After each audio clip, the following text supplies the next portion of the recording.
अब बात करते हैं ग्रुप की। ग्रुप हमने शुरुआत में बताया था कि मॉडर्न अलजेब्रा की एक स्टार्टिंग है ग्रुप, ठीक है। क्या कहा गया, हमने मान लिया कि let G be a non empty set. G एक नॉन एम्प्टी सेट है। अब आप कहें G ही क्यों माना? प्रॉब्लम यह है कि भाई ये वैसा, अब मजबूरी है, मान लो तुम्हारा मन हो, क्योंकि ग्रुप है इसलिए G मान लिया गया, ऐसा कोई मतलब नहीं है। डिफाइंड एंड बाइनरी ऑपरेशन या and binary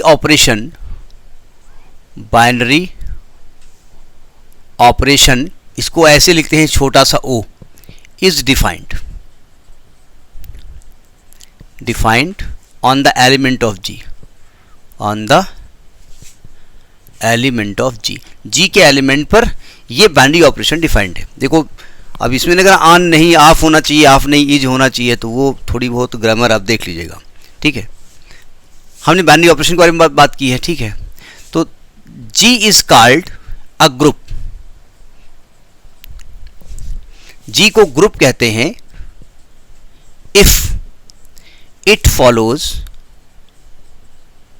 the following properties, अगर ये फॉलोइंग प्रॉपर्टीज, ये इन प्रॉपर्टीज को फॉलो करें। कौन कौन सी? पहली प्रॉपर्टी है जो पीछे पढ़ चुके हैं आप, क्लोजर प्रॉपर्टी। क्लोजर प्रॉपर्टी, अब क्लोजर आपने स्टार्टिंग से की थी, क्वासी में क्लोजर था, सेमी में क्लोजर था, मोनाइड में क्लोजर है, तो वही क्लोजर ये है। क्या कहा गया? कहा गया a binary b belongs to G for all a b belongs to G। मतलब अगर दो एलिमेंट A और B G के अंदर हैं तो उनके ऊपर अगर बाइनरी ऑपरेशन लगा दें हम, जो भी ऑपरेशन वहाँ डिफाइंड है, तो वो नंबर भी G के अंदर होगा। होगा मतलब होगा। जैसे हमने एग्जांपल दिया कि भाई रियल नंबर है और रियल नंबर मान लिया प्लस ऑपरेशन के लिए डिफाइंड है, तो आप कोई भी दो रियल नंबर ले लो, कोई भी दो नंबर ले लो, अगर आप प्लस करोगे तो जो रिजल्ट आएगा वो भी रियल नंबर होना चाहिए, ठीक है। तो ये अगर प्रॉपर्टी फॉलो करता है उसको हम कहते हैं क्लोजर प्रॉपर्टी। दूसरी प्रॉपर्टी कौन सी होती है? Associative property. एसोसिएटिव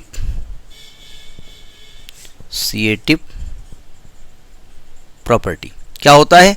हम A बाइनरी B करें, जो रिजल्ट आए उसके साथ बाइनरी C करें, या हम A बाइनरी पहले B बाइनरी C करें फिर A का ऑपरेशन करें, दोनों रिजल्ट आपस में सेम होने चाहिए। तो इसको कहते हैं एसोसिएटिव प्रॉपर्टी, जहां पर ABC क्या है? For all ABC belongs to G, जो ABC है वो G को बिलोंग करते हैं। जाओ उस तरह, ठीक है। तीसरी प्रॉपर्टी क्या थी? Existence of identity.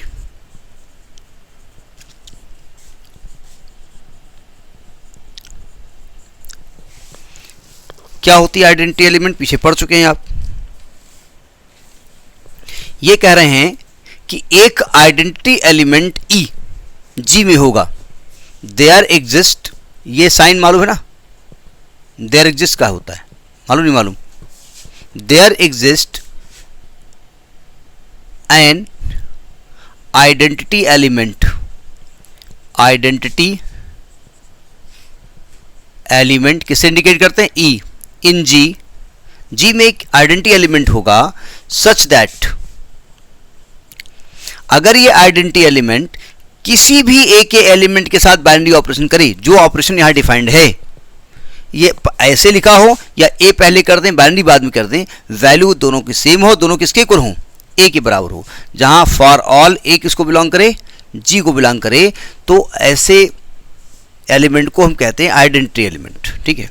जैसे मैं एग्जांपल मैंने इसके पहले भी दिया है कि मैं अगर नेचुरल नंबर की बात करूं और मल्टीप्लाई इसका बाइनरी ऑपरेशन लेता हूं, द नंबर्स जो होंगे नेचुरल नंबर, उनको उनके बीच में जो ऑपरेशन लगेगा वो मल्टीप्लाई का लगेगा।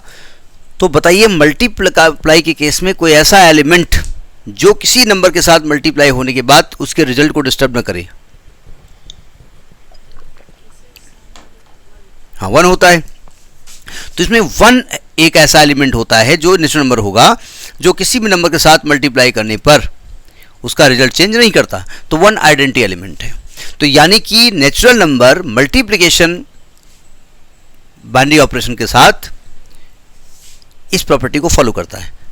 नेचुरल नंबर अगर है और ऑपरेशन प्लस है तो इस प्रॉपर्टी को फॉलो नहीं करेगा। क्यों?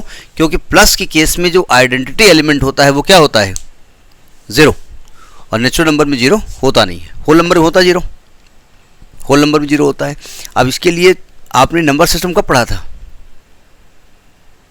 थर्ड, फोर्थ, फिफ्थ, तो नंबर सिस्टम भी मालूम होना चाहिए आपको। अब इसमें एक प्रॉपर्टी और घुस गई आकर के, चौथी property, existence of inverse. Existence of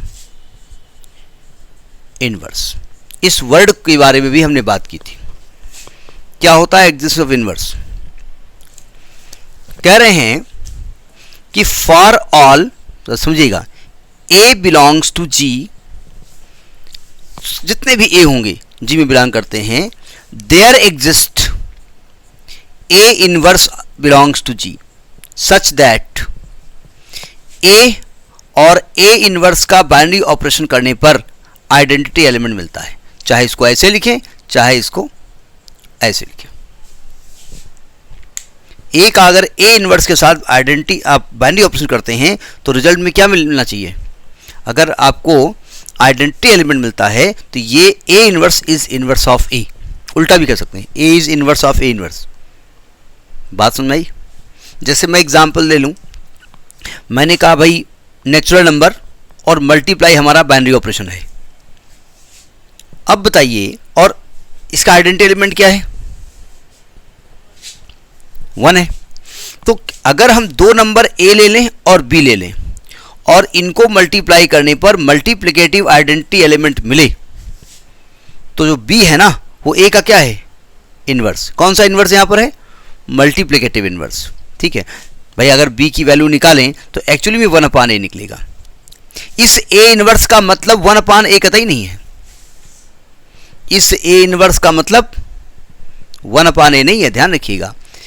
a inverse का मतलब है इनवर्स ऑफ a का वो इनवर्स है जो बाइनरी ऑपरेशन लगाने पर आइडेंटिटी एलिमेंट देता है। जैसे अगर मैं बात करूं रियल नंबर और मैं ऑपरेशन ले लूं प्लस का,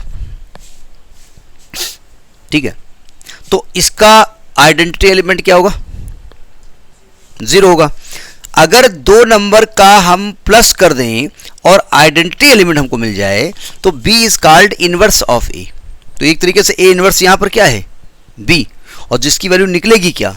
b is equal to -a। आपने क्लास, कौन सा क्लास? 5th, वहां पर बताया गया था multiplicative inverse, additive inverse of 5, तो क्या लिखते थे? -5। तो जो मैं a इनवर्स लिख रहा हूं ना वो यहां पर -a है। अगर मैं कहूं कि 5 का एडिटिव इनवर्स क्या है तो आप कहेंगे -5। तो जो a इनवर्स है ना वो -5 यहां पर है। तो इस a इनवर्स का मतलब 1/a कतई कतई कतई नहीं है, ध्यान रखिएगा। ठीक है, जो भी ऑपरेशन है उसके हिसाब से ये आपका e मिलेगा आपको। ठीक है, इसमें बहुत सारे क्वेश्चंस भी आते हैं, वो एक ऑपरेशन दे देंगे, आइडेंटिटी एलिमेंट दे देंगे और कहेंगे बताओ इसका इनवर्स क्या होगा। ठीक, तो ये आपकी अगर 4 प्रॉपर्टीज को फॉलो करे तो उसको हम ग्रुप कहते हैं। ठीक है, और ज़्यादातर ग्रुप ही पूछा जाता है। ठीक है, नोट करिए इसको।